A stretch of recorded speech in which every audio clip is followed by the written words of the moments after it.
making cards, actually writing on people's envelopes of mails in school. Someone would come and say, "Oh, just write for me on top of this envelope of a birthday card. Write for me this person's name." And my handwriting was more of calligraphy and cursive letters, and people enjoyed seeing, like, they liked what it looked like. And for me, it came easy. So I'd charge them small money. And it's not something they had a problem with. Then eventually I started making like customized cards for people, just use my calligraphy and write on the special message that they'd want for the cards. And eventually it became a thing. Like I was sitting down in my room and I thought to myself, Jojo, you're doing all of this, studying economics, studying literature, studying art, and it's not medicine. Well, the course that you're studying, you don't see yourself doing medicine, you don't see yourself doing law, you don't see yourself doing engineering. So when it comes to the business world, I've always known that it's saturated. And I ask myself, what happens if I don't get employed? And am I really the person that really wants to be employed, or do I want to be self-employed? Do I want to be the person that follows what I'm being told, or do I want to be the person that tells other people what to do? Then that makes the most moves. So I started writing down ideas of possibilities, like what I could be, what would be the plan B if I didn't ever get a job. And then I started executing like one by one, one by one. Obviously, some ideas weren't practical, and I'd get to realize that at the point of execution. So eventually, I landed on, oh, you're already doing cards. First, continue with that and see how it goes. And yeah, here we are now. We're still making cards for people and yeah, being the best that we can be in the in the market. I did know that I'd be here So, at this point today, but somehow everything just led to this. when you told your family or friends that I'm doing this, how did they react, and did that reaction matter to you or not? Well, to my parents, they've always been supportive. From the very first time as I brought my first income, from the first venture I did, I showed it to my mom. Actually, what really happened was my uncle. I asked my uncle to give me like a very small amount of money to start off what I had. I ran him through the idea and I told him I wanted like startup capital, and it was as small as 200,000. And those days, well, 200,000, there's still nothing it could do for you.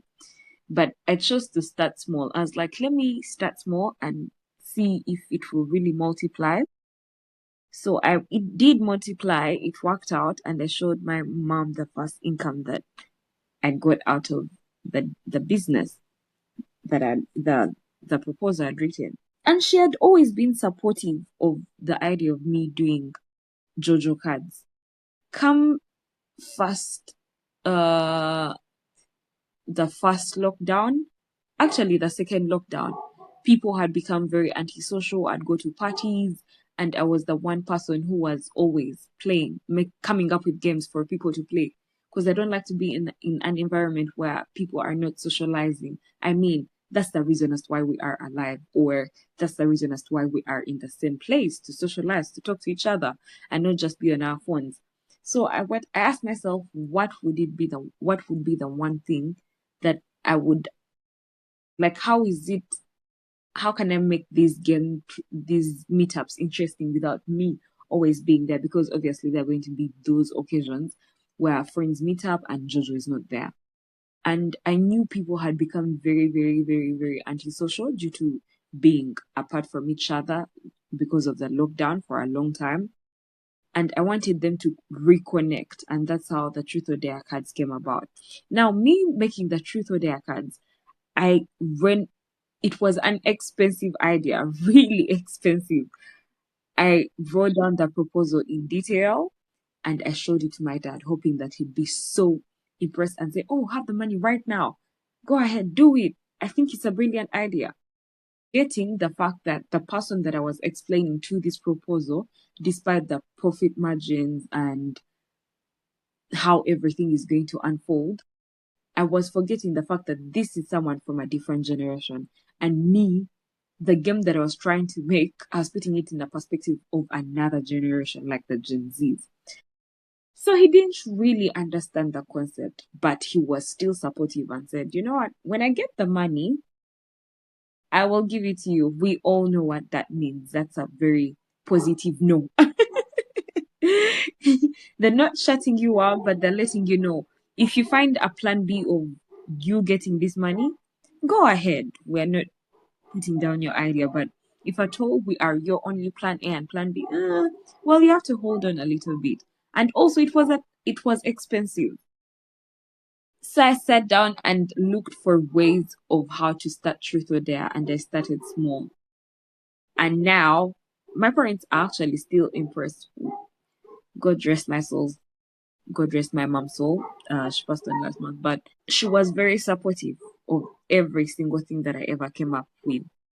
And considering the fact that eventually I onboarded her onto the company, she was a very big key in making some of these decisions on behalf of the company. Where I wasn't, she was there.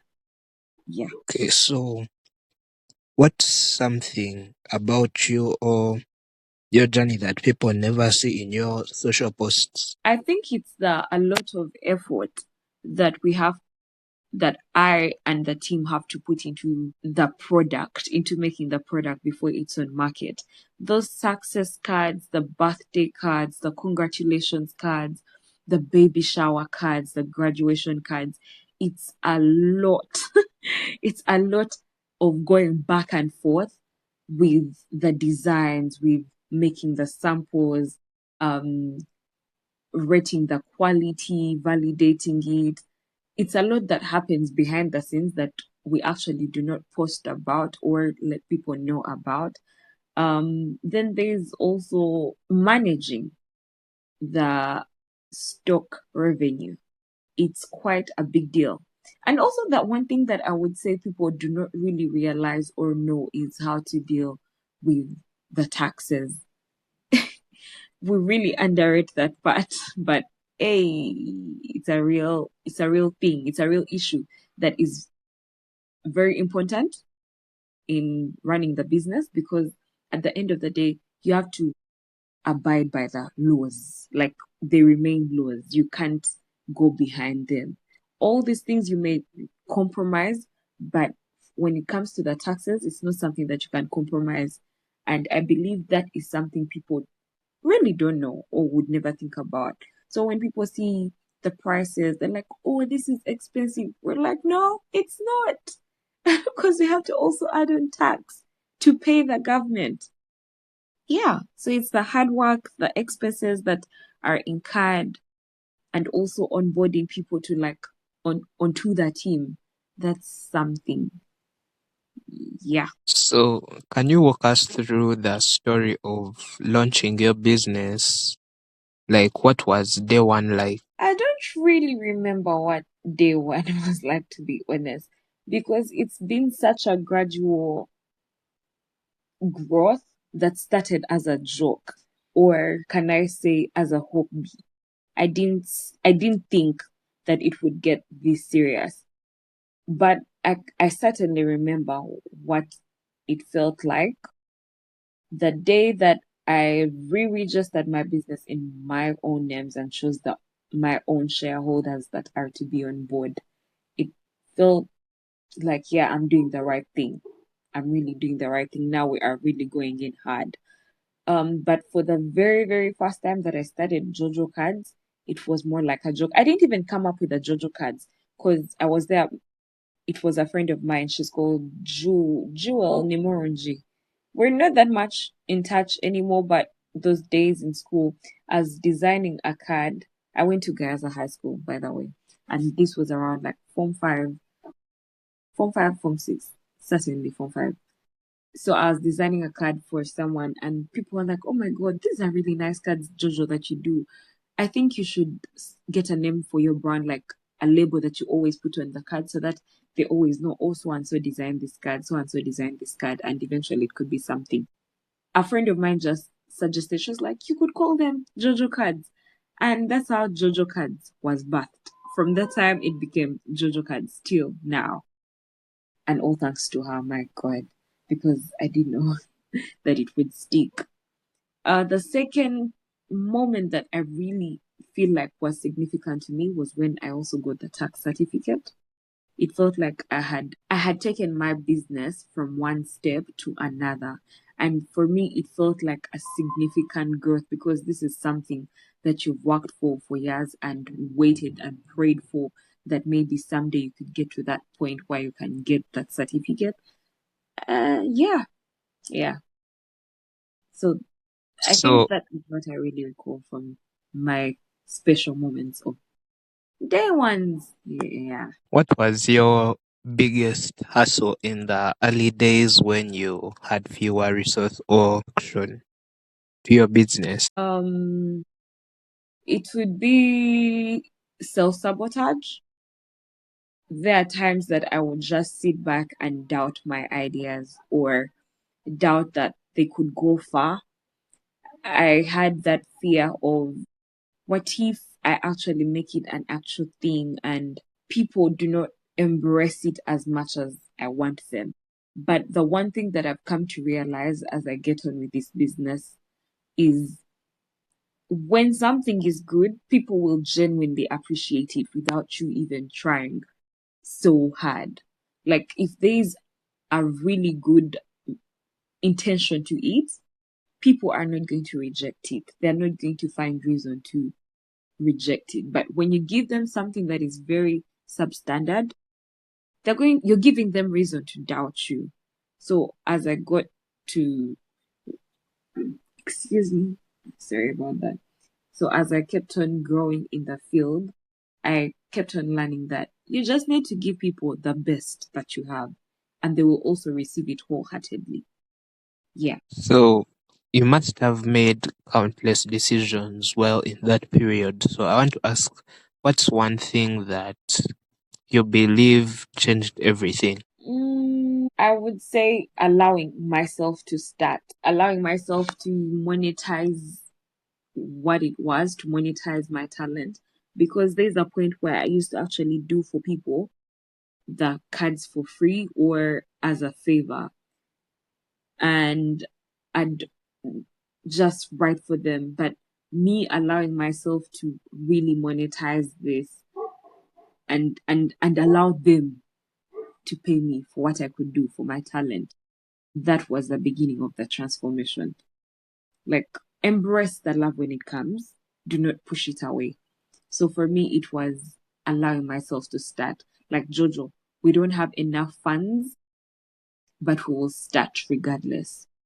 Jojo, we are not so perfect. We don't have all the employees on board, but we will start regardless.